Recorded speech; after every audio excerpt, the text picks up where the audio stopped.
Hey everyone, welcome back to another episode of the Stage Debate Podcast with Koseg Isaac. I'm your host, Isaac Weinberger. Today we bring you two fabulous guys in the hotel space, two good friends of mine, Bhavin Patel from Shreem Capital and Taran Patel from A1 Hospitality. These guys have done some tremendous stuff in the hotel space. And Taran Patel, just in terms of AAHOA, has done so much. Bhavin has done so much in his own way. And we're very excited to have you guys on today and share your experience and how you guys have done it and what you continue to do to build up your fabulous companies. This all would not be possible without our tremendous sponsors. First and foremost, to our corporate sponsor, Michael Stern of Line Star Tax and LST Consultants. These guys are tax geniuses. They've been with us from day one, and they've helped out clients all over different asset classes, really strategize and how to set everything up right. And these guys have done some amazing work. So definitely reach out to them. Reach out to me. I can make the connect. And to our series sponsor, Himesh Jaram of Amritech Distribution, providing top of the line LG TVs to hotels across the country. They've worked with some of the best, and they built their business on honesty and integrity. And these guys are just well priced, awesome guys to deal with. And you definitely have my approval with them. So definitely reach out to me. I can make the connect, or reach out straight to Himesh. Guys, tune in. This is going to be a fabulous conversation, and I'm very excited.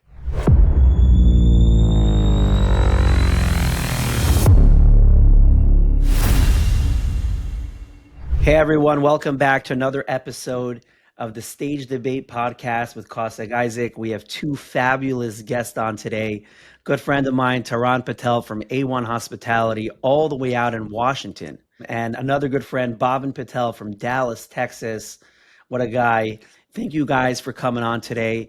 A true pleasure to have you on. We're going to introduce ourselves. Tell us for a minute or two about your company, about how you started in the space. We'll get more into your journey later on in the episode, but just a quick synopsis about what you do and how you do it. Taran, let's start with you, all the way out in Washington. Thank you for coming on today. Fill us in. Thank you, Isaac. Excited to be here. I know we've met at a couple of conferences, trade shows, and it's been a pleasure getting to know you over these last couple of years and seeing your growth as well in our industry. So kudos to you. So Taran Patel, A1 Hospitality Group, as Isaac mentioned, a Pacific Northwest-based hotel development management company, mainly focus on three essential brands, Marriott, Hilton, IHG, mainly in the new development acquisition space. And then we've also recently started doing third-party management as well. Similar story to many in the industry. Company was started by my parents in 1997. Small roadside motel, grew from there. Today, about 21 hotels in our portfolio. Just broke ground actually on two properties, a Home 2 Suites and an AC in our hometown, Kennewick, Washington, which we're really excited about. And excited about our industry and where we're headed. So excited. Beautiful. And where does A1 Hospitality? How'd you get that name, Taran? A1 Hospitality. So fun story. Back in parents immigrated to the country in '94 from England. That's where my sister and I were both born. And their first exposure to the hotel industry, they were offered an opportunity to manage a small motel. It was called A1 Budget in Klamath Falls, Oregon. That's where they learned the business. They managed A1 Budget for a couple of years before finding a property of their own eventually to purchase. So A1 Budget holds a special place in a parents' heart, our heart. That's where I was raised, grew up there. So we kind of held to our roots and kept the A1 at the beginning of our entity names. And every new development we do, we have A1 at the beginning of the entity name. I like it. It's always cool. I always ask these questions where people get their names from, their company names, and there's always some fabulous story. Very cool. Bhavin, thanks for joining us today. Tell us a little bit about Bhavin Patel, but also about Shreem Capital. Thank you, Isaac. I've also been an avid watcher of your podcast, and you've had some great legends that I find very intriguing to learn from as well. And so thank you for doing this podcast and inviting me on your show. Shreem Capital are based out of Dallas, Texas. Very similar to a second generation story as Taran. My parents immigrated here when I was 8 years old. I was actually born in India myself, and they came here with $50 in their pocket, and very similar to a lot of the first generation stories. And I witnessed their grit and hard work, their start in the hospitality industry. So it's been very pleasing for us as second generation hoteliers to be able to go and get a proper education, better grasp on language, but also keep the roots and foundation of, the grit and hard work that we have seen from our first generation, which has kind of led to Shreem today growing to about 10 hotels in the portfolio, over 225 million in asset value across 5 different states. We have 10 assets currently. So it's great to be on your podcast and look forward to discussing other topics. And where does Shreem come from? So Shreem, in our culture, we're from a Hindu culture, and Shreem exudes prosperity and abundance. It's a Ma Lakshmi mantra, what we call it. It is a mantra of enchanted, brings prosperity and abundance. And obviously we're in the business of creating value and growing our capital partners' wealth. And so it made perfect sense. Very cool. I get to learn new things. In my community, a lot of my friends know that I'm very involved in the hotel space. So they always make fun of me on the weekends. Like, Isaac, I think there's an Indian holiday today. You should be celebrating. So it's good to pick up a few different things every single day. Very, very cool. No, Bob, and I've seen a lot of your stuff, and incredible, incredible. I love the assets that you guys buy, and like you said, you're in a few different states, and you have your footprint really in a lot of different areas. Throughout a compliment, I don't usually do this, but Taran might kill me for saying this, but I do believe, Taran, that you will be chairman of AAHOA one day, and I want to talk about that a little bit as we get onto the pod. A little bit about AAHOA. I know that you spend a lot of time with that. We'll get to that soon, but we don't take your efforts unnoticed. Everybody does notice that you put a lot of effort in, and things don't happen by itself. So thank you for that. Really, really incredible. And Bob and I think when we talked initially a few months ago, you're a guy that I will obviously it's not an acquisition game. It's not like who gets to a billion faster. You're making a lot of good headway, and it's really, really incredible. And for all the listeners out there, it's just important to know who the good players in the space are, whether it's acquisitions for the brokers, but even management. Then you have people like Bhavin who buy nice assets as well, obviously Tehran as well, but people to just know the good guys in the space. And I always tell folks, like, just remember me when you guys get to the Peachtree and Noble and Baywood levels. Like, I knew you from the somewhat of the beginning. And Bob, and maybe we'll talk about later as well. Later is really soon, but we talked about in our initial phone call just about how you have to refuse capital sometimes, and that's a conversation that talks to me more than anything, because it brings out a level of honesty that you're not going to just buy to buy. You're going to buy the right asset in the right time if you think it's a good deal. And over the weekend, I was talking to some friends, and we're just talking about this concept of really walking away from deals. There's a very, very influential person in the Jewish world, probably one of like the biggest guys. I think he has like 10 billion under management. His name is Ruby Schroen from Camabees. I think he owns like 400,000 multifamily units. And there was a story that happened. He was sitting in the bank at closing table, and the environmentalist called him up and said, "Hey, we just found an issue. You can either choose to ignore it, or you can choose to tell the bank about it. They're going to sign with you. They don't know about it." And he's an honest guy, and he told the bank what happened. And they said, "We got the same phone call you did, and we were waiting to see what's going to happen."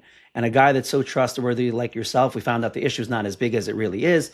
We want to go through with it. So the sense of honesty, and we've talked a lot on all 15 episodes of Stage Debate podcast about honesty, is just, it's so integral, because you might win things fast if you're dishonest, but in the long run, it really comes back to bite you. Wow, very, very cool. Let's dive in. And then towards the end of the episode, we'll talk a little bit more about your journey and a little bit more about AAHOA and different goals that you guys obviously have set out for yourself and your company, which you guys have built. Let's dive into operations a little bit. Tehran, it's actually very appropriate, because when I listened in on your panel by AAHOACon, we were talking about cutting costs, and I brought up this idea of ancillary revenue streams.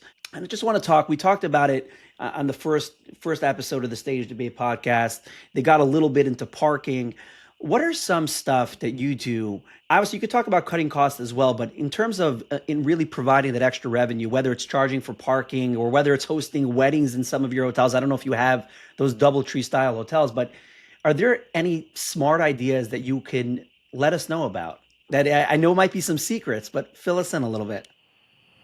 No, and I think it's super important, especially as our industry evolves, right? We're all seeing costs going up in various areas, property taxes, insurance, operating wages, right? So for us to find creative ways to generate new revenue is super, very important. We started implementing parking fees across our portfolio, and initially we were getting some pushback from the guest, and now most of our properties, maybe 5% of the guests, you'll still get some pushback. And if they're really, really adamant, we've trained our front desk team. So yeah, just go ahead and issue that refund just as a, hey, it's just our token appreciation for you being a loyal guest. We're just going to waive the parking fee. It's also a tool for our sales team when they're booking groups. Hey, we have this $5 parking fee, $6 parking fee.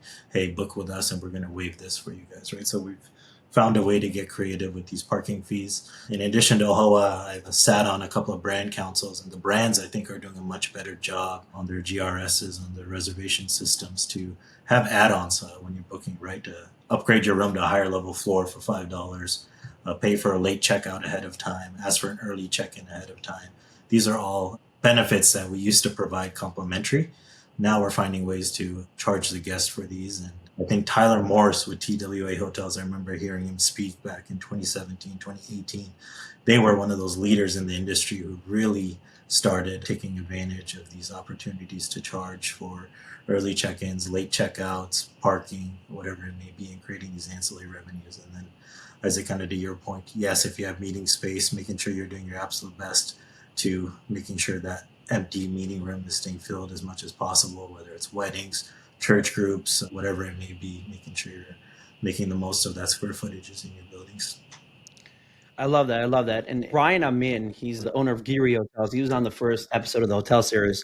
We talked about this a little bit, and he said, Isaac, you don't understand something. So I gave a little pushback. I said, me as a guest, sometimes it's annoying to have these fees. He said, Isaac, you don't understand. He said, between the brand fees, credit card processing fees, by the time the money hits our bank on a $200 booking, we're left with $120. He said, you got to think about our perspective as well. So while sometimes it can be frustrating, things do cost. So it's important for people and the listeners who are always guests at hotels to know that. Bob, and anything like just in terms of cutting costs and really adding value and ancillary revenue streams, is there something that you guys just focus in on? Yes, Isaac, I think when it comes to the current macro environment, when you have a significant amount of inflation that's driving the cost up significantly across the board on our P&Ls, and you have higher cost of capital, which is very significantly impacting the bottom line as well. So we've started also doing ancillary fees. We use a lot of technology to upsell for late checkouts, for breakfast packages, for upgrades. A lot of our portfolio is full service. We use technology to sell a lot of our food and beverage services that we offer, and the beverage side, bar packages and food packages. We charge for parking. I think what's really important is making sure that your team is trained to educate the consumer on why you're charging for something, right? For example, when we're charging parking fees, we're letting the guests know that we have security in our parking lot, and we have camera system that's state of the art that protects your asset when you're at our hotel. And I think most consumers don't mind paying the parking fee, even if it's a non-urban location that we have seen. We're charging a $10 amenity fee at our full service hotels to drive more adoption of food and beverage engagement at our venues, right? One of the hardest things, I think, running a full service hotel with food and beverage is getting the adoption of in-house guests to go to your bar and go to your restaurant. So when we're doing these $10 amenity fees, as an example, we're giving a $15 food and beverage credit in addition to access to the hotel amenities when it comes to cabanas at the pool or those sort of unique experiences, right? We have hotels that are on canals and Riverwalk and those types of elements, right? So when somebody's paying $10 for an amenity fee, but they're also getting a $15 food and beverage credit, not only are we gaining more adoption on driving our food and beverage revenue, which is extremely difficult from the in-house guests, but we're also driving more external traffic, because when people see that your bar and your restaurant is busy, you'll naturally also start to get more engagement if you have proper social media strategy that really has the engagement that you're showcasing to the local community. That's interesting. And Taran, yeah, feel free to jump in. I think Bhavin nailed it there. It's about providing value to the guest. We did an interesting case study last year at one of our properties. We had a parking fee, and that property, more than any other hotel in our portfolio, was getting a lot more pushback, even though it was located at an airport, than other properties in our portfolio. So we're trying to figure out why. So we discovered that location, ample parking space. They weren't handing out parking passes to the guest, right? So then we did a simple tweak and we started, kept the fee exactly the same. GM started distributing parking passes, and it's funny, the complaints just dropped almost to none, right? So before we were charging a parking fee, but we weren't giving the guest a piece of paper to put on their dashboard. And the second we started giving them a piece of paper to put on their dashboard, they thought they were getting something for the fee. And those complaints dropped. So something so small and simple can solve that problem like that, right? So the guest feels they're being charged a $15, $10 amenity fee, they're getting a $15 food and beverage credit, right? They feel like they're getting value there, right? They just want to make sure that they're getting something for what they're paying for.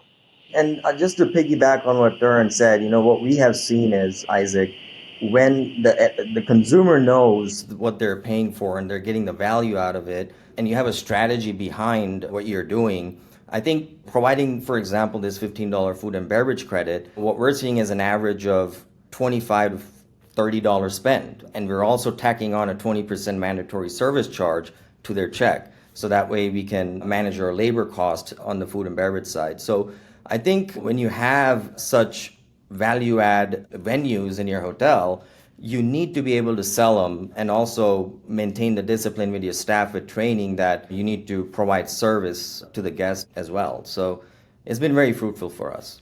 Wow. I actually like that a lot because I'll just add, as the consumer, we don't want to feel that we're being taken advantage of. It's not always about the dollar.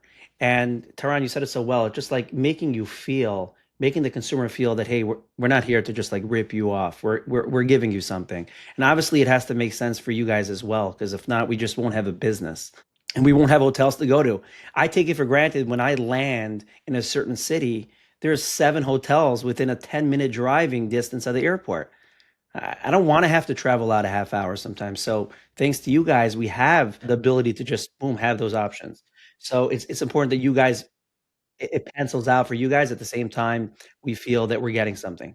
So I love that. And that really morphs into my next question, which I've never asked on the pod before. I'm curious to hear you guys' takes. Bad reviews. How do you guys take to that? What do you guys do about that? I'd love to hear. Bad reviews are obviously, there's a basic statistic that one bad review is going to cost you 10 room nights. And I really firmly believe in that concept, right? The way we manage it on our end is, we have weekly action plan calls with our top leadership at the hotels, and we operations leaders at the management company level review those reviews and try to use what the brands have and what we call the medallia and drill down to exactly why we're getting consistent particular bad review, right? Most of the times it is a opportunity to gain feedback into what we're doing wrong, right? And we take that feedback and we go back to the drawing board and we improve on that aspect of guest experience. We have a very robust team of people that we've developed, for example, in our India office, where we have close to 10 individuals, and part of that team manages our reputation risk for all of our hotels. It's very on top of our priorities at Shreem and the way we manage our hotels that our reviews are excellent. In the hospitality business, you can never satisfy all guests perfectly, but most of the time, those are opportunities to make refinement in your operations or showcase a real problem that you have at the hotel level in terms of leadership issues or certain things that are being neglected. And that gives us a great opportunity to continue to succeed in our hotels. So we look at it in a positive light. Very cool. I like that. Taran. Yeah, bad reviews. They're great training opportunities for our team. You take the findings, you look for trends more than those one-off reviews. We really look at trends, right? If we see consistent bad reviews of a breakfast or cleanliness, we know that's a trend issue and something that needs to be addressed. But we also look at it as opportunities, right? I think the way you respond to a negative review says a lot about the way your hotel is operated. For me personally, when I'm looking at restaurant reviews or other hotel reviews, first thing I'm looking at, if I see a bad review, sure, I look at the bad review, but also I want to see how the hotel's responding, right? Because if you see that they actually care and they have a corrective action plan that they're laying out in their response to the negative review, that shows that, hey, this hotel cares. They already have a plan in place to rectify what's wrong, and I can trust this hotel with my future stay. So you want to make sure that you're building trust with your guest, and you do that by making sure that you're responding in the correct manner and taking the corrective actions needed and learning from those negative reviews. Very cool. So I'm at a resort in Cancun with my wife a year and a half ago, and we paid top dollar. We finally got away on vacation, and they send us a note through like the mailbox. It was like a private, like, I don't know, private villa. You have to be out of the room from hours of, I don't know, 1 to 7, 1 p.m. to 7 p.m. And to be honest, we weren't planning on being in the room. We had a day planned ahead of us. And I remember relating to my wife, I was bothered by it. I said, I don't care if you have stuff to fix. I said, I'm paying top dollar over here. Let's say I had a plan to stay in the room, to stay in the villa. I wanted to just chill by the pool in the villa, right? You're not giving me a choice. And obviously, I didn't really speak to them too much about it. At the end, I told them they ended up giving me the incidentals for free, which obviously I was happy about, but ultimately I didn't want it to happen. Just the whole feeling that I was locked out of my room. You guys have things happen, right? Something breaks, an air conditioner breaks, whatever it may be. How would you handle that situation and not upsetting the guest? What would you do? And it could be the answer is that we don't have any choice. Our hands are tied. I'm just curious if you were managing that resort. I know I'm putting you guys on the spot right now, but it's something that came to my head. I'm curious to hear. Isaac, I think in my view, the first step in navigating any sort of guest issue is listening. And I think one of the things that we focus on training our team members is to just listen to the guest, right? Most of the time, the guest wants to express their frustrations, their dissatisfaction with the issue at hand, right? And I think if you have good listening skills and if you're able to really understand from the guest what went wrong, I think it's not too hard to find a solution that can make the guest happy in most cases. I think most of the time you're able to offer them an alternative where they're happy because most people give you the benefit of doubt and a little bit of grace if you're able to listen and really make them feel like they're being heard and respected, right? And so what we have found is, in majority of the cases, if we offer them upgrade to their guests, to the room type that they might be in, offer them a really great food and beverage package at a restaurant or the bar, a great experience that we're selling. A lot of our hotels are boutique hotels. We sell packages to our guests, which include, for example, a gondola ride or something of that nature. And, we eat that cost. We will tell them, hey, due to your dissatisfaction, let us offer you this experience that can really erase that memory of your stay with us, right? And so it's about navigating the guest experience and making it even better after a poor experience. I like that. And Taran, I want to hear your take as well. But and that's really what I would add. If I was managing that resort, instead of waiting for me to complain at the end and just like, oh, trying to swallow it right away and just, oh, he's not going to be bothered by it. Hey, take the like preliminary action of, hey, we know this can be annoying. We're going to do X, Y, and Z for you, which was not done. And that's something that I feel like you were alluding to a little bit. Hey, we understand this can be an inconvenience. We're sorry. We're going to do X, Y, and Z. Yeah, we have a mantra, right? In our company, at all of our hotels, we train our staff. It's provide the level of hospitality that brings the guests back, right? So every single decision that every single team member, line level employee is making, they're trained to determine, hey, are we providing the level of hospitality that's going to bring the guests back? So in this instance, Isaac, you want to, one, you can never over communicate with a guest, right? So as soon as you know a maintenance object like this is happening, one, you want to inform the guests, let them know this is on the horizon, this is going to happen. And then two, don't only give them one option, right? Don't say your only option is to leave. Say, hey, this is your options. One, you can move to another room. Here, we can give you a food and beverage credit to go dine while this is going on. Here's a spa credit. Here's this. Give them multiple options, right? So they feel like they're the ones making the decision versus, like you said, you felt like you had no choice. They were making the decision for you. Let the guests be in the driver's seat. Let them make the decision. Let them feel like they're the ones that are determining what their course of action is here. And then at the end, if you have to give them a little discount just to satisfy them, do that on their way out the door. But that's a last resort. But do anything you can do preemptively to avoid that at all costs. So first communicate, then give them multiple options so they feel like they are in the driver's seat. And then worst case, if they're still dissatisfied, then you can offer some sort of compensation at the end. And then hopefully they're not complaining on their way out the door once you do all of that. I love it. I really, really love it. It's so true. Again, as the consumer, this is what we want to hear. Incredible. Guys, great conversation. I love this. So, Taran, let's start with you. I want to hear a lot, and we'll give you the mic for a little bit, and then we'll go to Bhavin. I want to hear about your management company. I want to hear about AAHOA, how you got involved, and how you have time really to deal with so much. I also just want to preempt this by saying Mitch from Vision was on the first episode, and we talked about how obviously he was an 11-year-old boy running the counter and at the motel, and his parents, the only thing that they wanted from him was to major in something, to become a professional, and he did that for years, and he mastered in engineering, and then ultimately it just didn't talk to him, and he went back full circle into the hotel business, and obviously he is who he is, and Vision became a powerhouse. So, and you guys alluded to this earlier in the conversation about your parents wanting a better life for you guys and really become a professional. But at the end of the day, you guys circled back and you built up some big companies over here. And obviously, you guys going to college probably gave you a lot of expertise and some real edge to what you guys do today.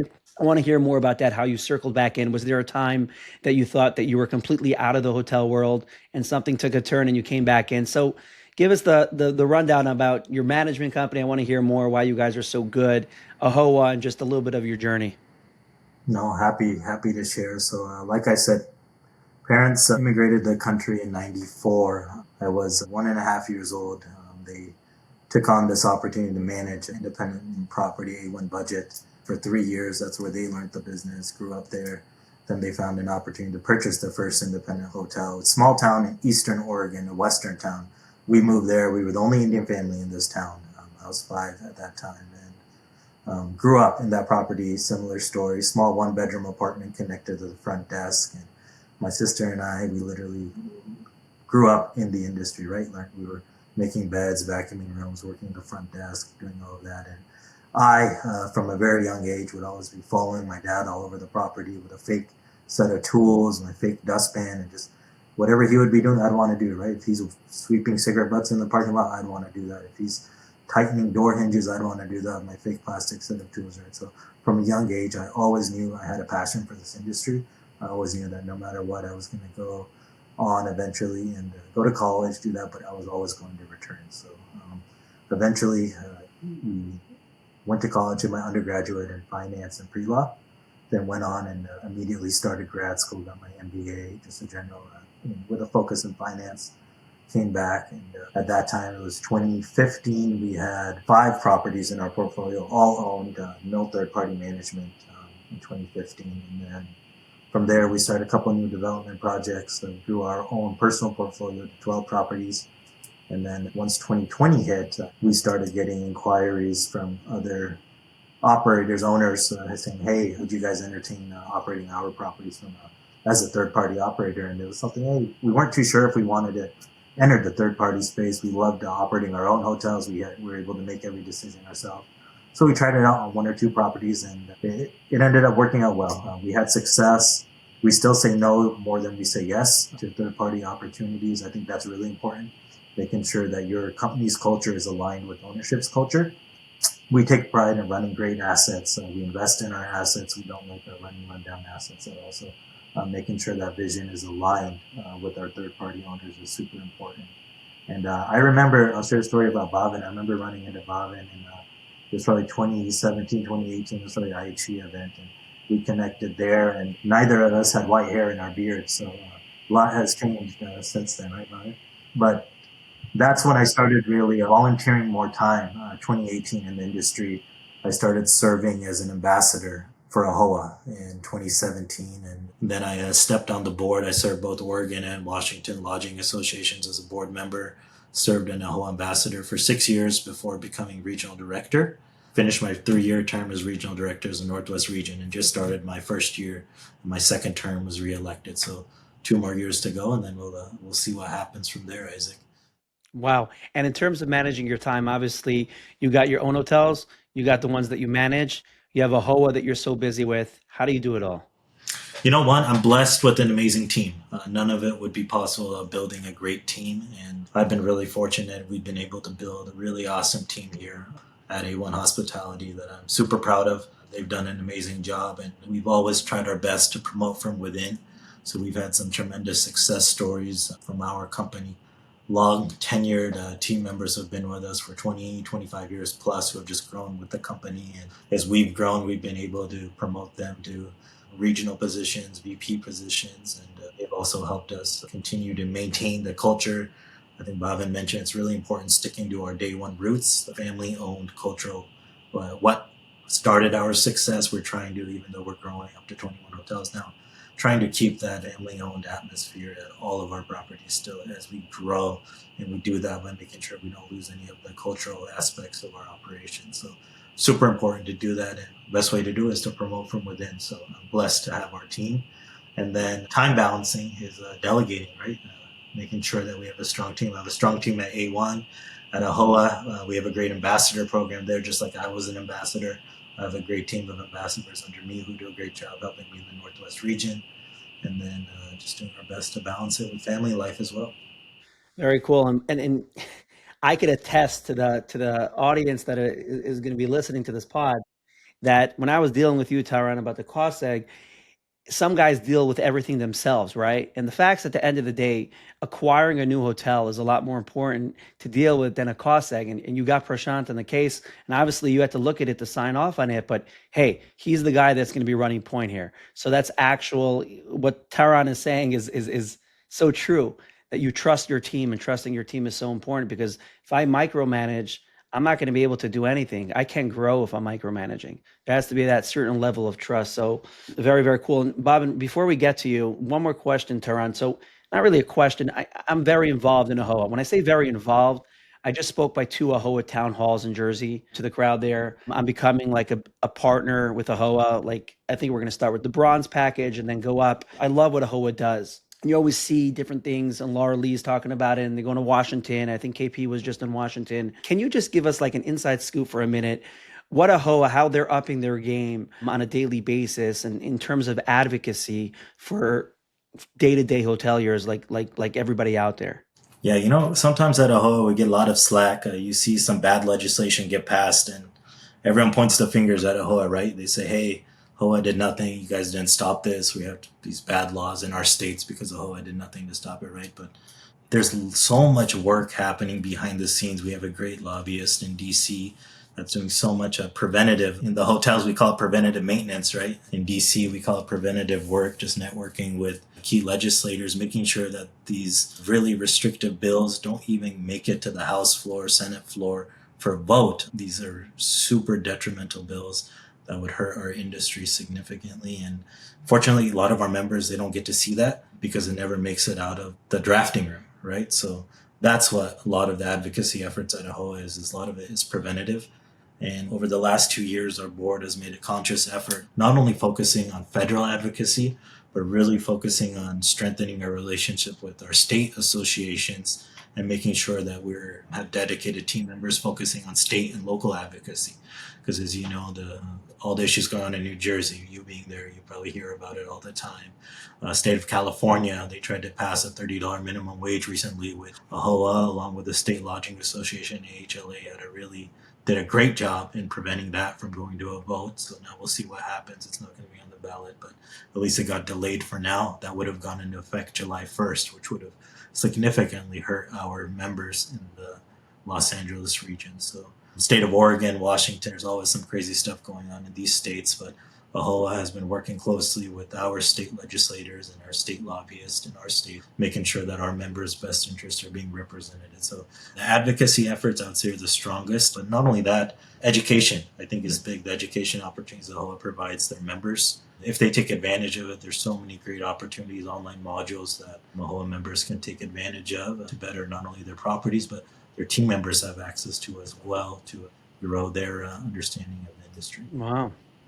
I love it. And it's so interesting because the preventative measures that you guys take, many guys just never even hear about because they only hear about something that came to the table. So you guys really get a lot of kudos for stuff that like people don't even know about. And that's something that has to be mentioned. Wow. Incredible. Incredible. So Bhavin, let's go to you. I want to hear more about your journey. Obviously, you're involved a little bit in the boutique hotel space, and we had Paul Curry on the last episode, and he's a big boutique guy. How'd you morph into boutique hotels? Why does that talk to you? Is there something in you that's artsy? Do you have a history of that? But again, family history, fill us in a little bit about your journey. Sure, Isaac. Thank you. And I actually saw Paul Corey's episode with you on, and Corey Hospitality is one of the top leaders, I think, in executing boutique hotels, which are very complicated to execute. And kudos to Paul and Corey Hospitality on doing the best at right now in our industry. With Shreem, we started off with limited service based on our roots. I, like Taran, grew up in a 250 square foot Super 8 hotel room with our parents doing my mom doing housekeeping and going to the McDonald's next door to flip burgers, and my dad working front desk and maintenance. They didn't even own the hotel when we immigrated here. And I saw that grit and hard work, right? And eventually they ended up owning their own hotel, and my father was able to acquire and do well during the 2008 financial crisis. But growing up, I went off to college, and my passion has always been finance and managing money. That's always sort of what I had passion to do. And so when I went to college, I didn't really want to get into the hotel space, the family business. So I started focusing more on corporate banking, investment banking, and eventually got into an internship with Wells Fargo. Didn't like the corporate structure, grew up in an entrepreneurial family, entrepreneurial environment, and eventually started managing money and deploying capital into the venture capital space for the early part of my career. And that was very enticing, and learning about raising capital and managing capital. And eventually I thought to myself that my strength and my passion was also in the hospitality industry, where I could help investors grow their wealth and continue to have my passion of managing money and growing capital for investors. So that's how we landed in Shreem Capital in 2017. Since then, obviously the industry has evolved. I think that the boutique space is going to be the future, in our opinion. Most of our portfolio currently is a sort of a hybrid boutique space hotel brand. We like to curate experiences and provide experiences to the guests that we're catering. So we see ourselves having 50 to 60% of our portfolio as more what we call cookie cutter, where you've got your Hampton Inns and Courtyards and Residence Inns and those types of brands. But the other half catered towards the future. And today, the guests are looking for unique experiences that you can create for them. They want to spend less time in their rooms. They want to be in the lobby, hanging out at the bar, experiences that you can provide to them in the sense of live music, to a local curated experience that leads to them experiencing the local neighborhood that your hotel is in, right? So I think us having that aspect of our portfolio is very exciting. And it's also a very tenuous process. You're going through branding, you're going through design processes. It's not a brand giving you a cookie cutter FF&E package, right? You're working on a very curated design. You're looking at everything from Chinaware to the music that you're going to have, to the scent you're going to have in your hotel, right? So it's a very amazing process that I have been very fond of and have developed a passion for. And we're very excited for these types of hotels that we're about to open even this year. So that's kind of led to me to be more geared towards the boutique space. Got a question for you. I'm assuming you have siblings. Is that a correct assumption? Yes. Are they also involved in the hotel space, or you're the lucky one that circled back? Yes. So Jigger is my brother, and he's the chief operating officer. He's more focused on the management company side, and I'm focused more on growth and development side. My question was, because as your parents, they look down and say, hey, we have 5 kids. One didn't do as we wished. He circled back to the hotel space. We're not happy. Everybody else became a Harvard graduate.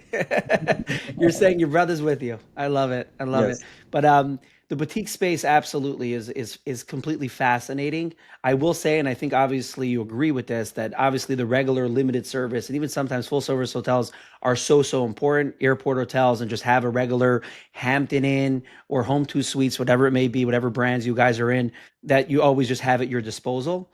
But definitely boutique style hotels are fun, artsy, and just very unique and cool. So for the right experience, it's definitely something I'm interested in as well. So Very, very cool. Guys, this conversation was fascinating. This is something the listeners are going to be very, very excited about. It's worked out beautifully.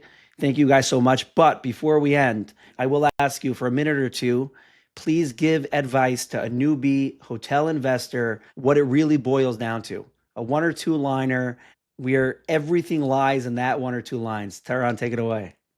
I think have fun with it. I think a lot of new entrants to the industry, remember, it's a fun industry, right? That's a lot of our community who's been in this industry for a long time. One of the best parts about it are the people that you meet along the way, the journey, right?